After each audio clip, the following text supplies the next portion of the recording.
ابو سعید مقبری نے عبداللہ بن ودیع سے خبر دی، ان سے حضرت سلیمان فارسی رضی اللہ عنہ نے، کہ نبی کریم صلی اللہ علیہ وسلم نے فرمایا، جو شخص جمعے کے دن غسل کرے اور خوب اچھی طرح سے پاکی حاصل کرے اور تیل استعمال کرے یا گھر میں جو خوشبو میسر ہو استعمال کرے، پھر نماز جمعہ کے لیے نکلے اور مسجد میں پہنچ کر دو آدمیوں کے درمیان نہ گھسے، پھر جتنی ہو سکے نفل نماز پڑھے اور جب امام خطبہ شروع کرے تو خاموش سنتا رہے، تو اس کے اس جمعے سے لے کر دوسرے جمعے تک سارے گناہ معاف کر دیے جاتے ہیں۔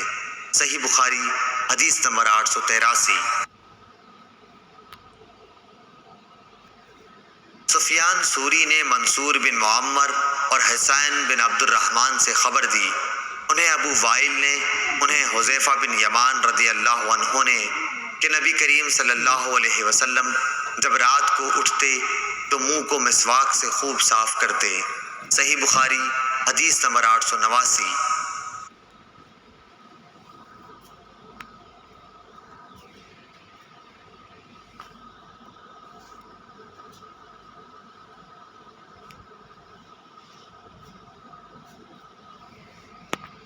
سالم بن عبداللہ نے ابن عمر رضی اللہ عنہم سے خبر دی، انہوں نے کہا کہ میں نے نبی کریم صلی اللہ علیہ وسلم کو یہ کہتے سنا کہ تم میں سے ہر شخص نگہبان ہے، اور لیث نے اس میں یہ زیادتی کی کہ یونس نے بیان کیا کہ رزیق بن حکیم نے ابن شہاب کو لکھا، ان دنوں میں بھی وادی القریٰ میں ابن شہاب کے پاس ہی تھا کہ کیا میں جمعہ پڑھا سکتا ہوں۔ رزیق ایلا کے اطراف میں ایک زمین کاشت کروا رہے تھے، وہاں حبشہ وغیرہ کے کچھ لوگ موجود تھے۔ اس زمانے میں رزیق ایلا میں حضرت عمر بن عبدالعزیز کی طرف سے حاکم تھے۔ ابن شہاب رحمۃ اللہ علیہ نے انہیں لکھوایا، میں وہیں سن رہا تھا کہ رزیق جمعہ پڑھائیں۔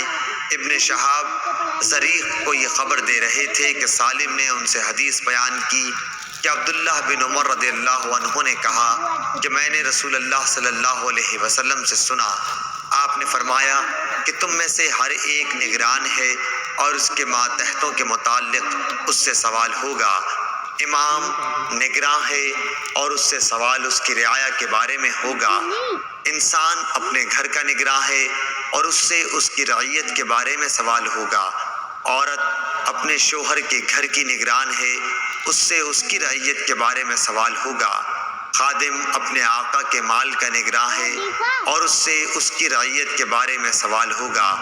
ابن عمر رضی اللہ عنہ نے فرمایا کہ میرا خیال ہے کہ آپ صلی اللہ علیہ وسلم نے یہ بھی فرمایا کہ انسان اپنے باپ کے مال کا نگراں ہے اور اس کی رعیت کے بارے میں اس سے سوال ہوگا، اور تم میں سے ہر شخص نگراں ہے اور سب سے اس کی رعیت کے بارے میں سوال ہوگا۔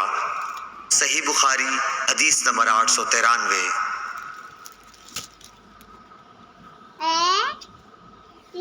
سالم بن عبداللہ نے بیان کیا، انہوں نے اپنے والد عبداللہ بن عمر رضی اللہ تعالی عنہ سے سنا، وہ فرماتے تھے کہ میں نے رسول اللہ صلی اللہ علیہ وسلم سے سنا کہ تم میں سے جو شخص جمعہ پڑھنے آئے تو غسل کرے۔ صحیح بخاری حدیث نمبر 894۔